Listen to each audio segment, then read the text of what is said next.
क्या कहे अनाड़ी मोद लता, इससे क्या होना है। क्या कहे अनाड़ी मोद लता, इससे क्या होना है। हम क्या बतलाएं प्रेमी जन, इसमें क्या टोना है। हम क्या बतलाएं प्रेमी जन, इसमें क्या खोना है। जप कर तो देखो श्रद्धा से, जप कर तो देखो श्रद्धा से, बन जाए बिगड़े काम। सीताराम सीताराम सीताराम सीताराम सीताराम सीताराम सीताराम सीताराम सीताराम सीताराम सीताराम सीताराम सीताराम सीताराम सीताराम सीताराम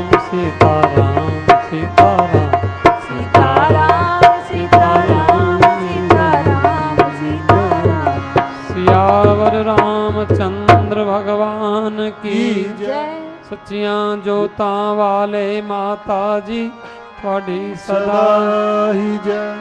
आम वाले माता जी थोड़ी सदा ही जय।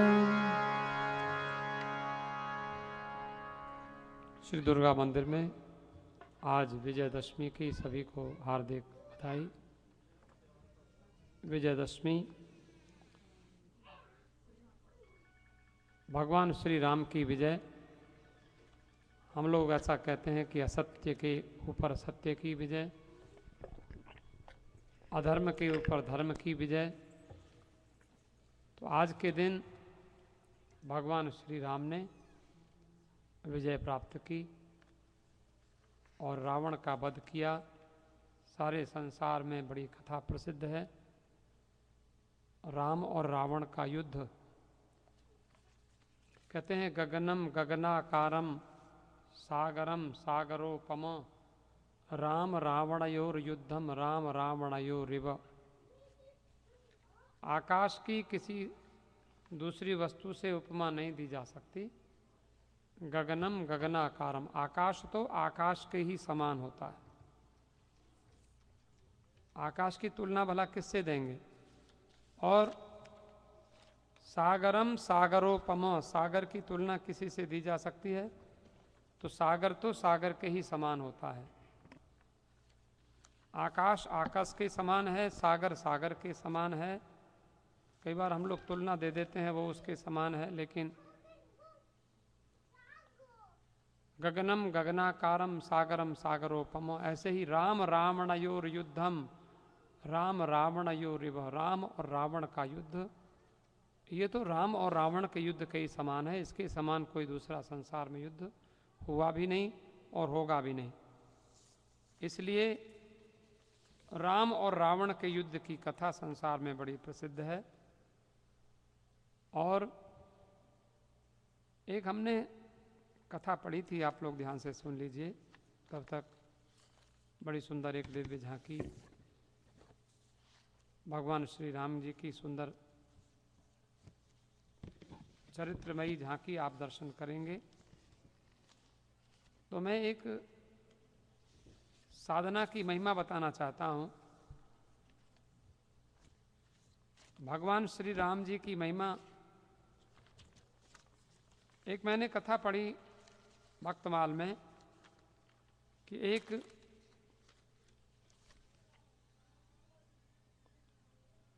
एक बड़े अच्छे कोई राजा थे,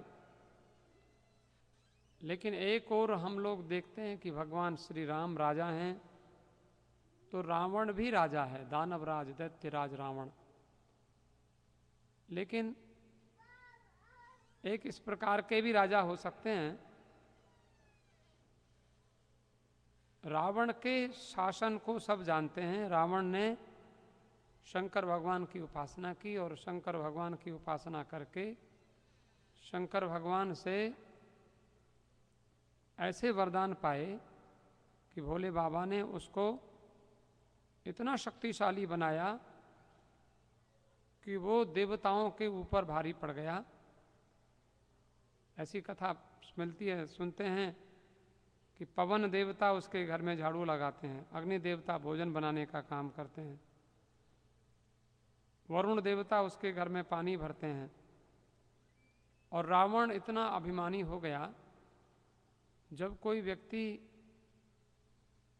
संसार में कुछ वैभव प्राप्त करता है तो हम लोग समझते हैं कि उसको थोड़ा सा अहंकार, अभिमान हो जाता है। लेकिन भगवान किसी के अभिमान को, गर्व को नहीं रहने देते।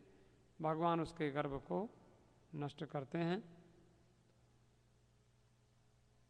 लेकिन एक हमने कथा सुनी कि एक कोई राजा थे और वो राजा साधारण तरीके से रहते थे। आप भी विचार कर सकते हैं, पहले राजा लोग होते थे तो राजा कैसा जीवन व्यतीत करते थे। ऐसी कथा भक्तमाल में मैंने एक पढ़ी। एक और तो रावण राजा है, एक और दूसरे जो राजा हैं।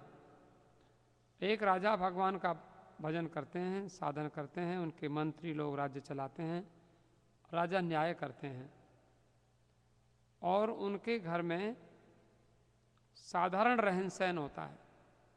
साधारण रहन सहन जैसे राजाओं के राजमहल होते हैं, वैसे राजमहल प्रजा के लिए होते हैं। आज भी जैसा हम लोग देखते हैं कि जो प्रेसिडेंट और प्राइम मिनिस्टर जो बैठते हैं, चाहे भारत में हो, चाहे कनाडा में हो, चाहे किसी अन्य देश में हो, उनके राजभवन होते हैं, लेकिन वो सार्वजनिक होते हैं। क्योंकि राजा के कोष में जो भी धन आता है वो सब प्रजा के टैक्स से आता है, कर से आता है।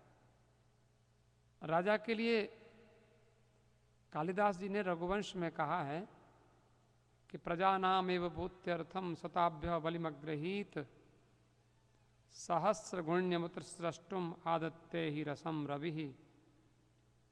टैक्स लेना तो जरूरी होता है, प्रजा से टैक्स लिया जाता है, कर लिया जाता है, लेकिन कैसे लिया जाता है तो राजा रघु के संबंध में बताया गया। महाराज रघु कैसे राजा थे कि वो टैक्स लेते थे, लेकिन उनकी उपमा सूर्य भगवान से दी कि सूर्य भी तो टैक्स लेता है, हम लोगों को पता नहीं है। सूर्य भगवान टैक्स लेते हैं। क्या टैक्स लेते हैं?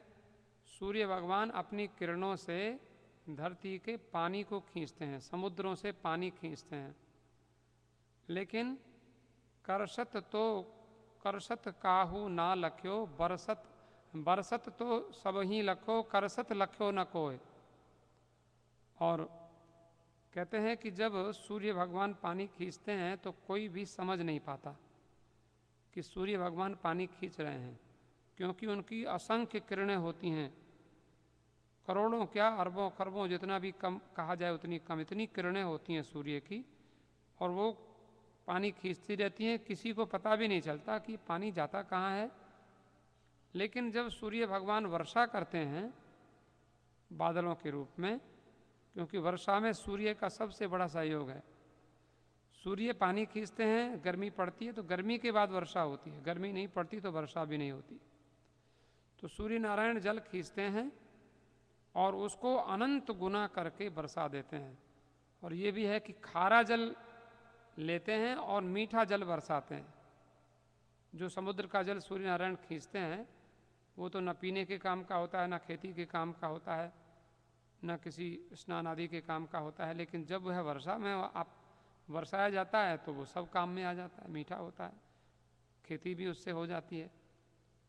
तो इस प्रकार प्रजा का टैक्स लेते हैं राजा, तो सूर्य की तरह लेते हैं, लेते हुए पता नहीं चलता कि कितना टैक्स लिया। इस तरह से लेने का तरीका है। और जब प्रजा के कोई भले के काम करने होते हैं, उनकी सड़कें, हॉस्पिटल और नाना प्रकार के सब बनाए जाते हैं, तो वो बनाते हुए सब देखते हैं कि राजा ने कितना अच्छा कार्य किया है। बूढ़ों को पेंशन देते हैं, विधवाओं को पेंशन देते हैं,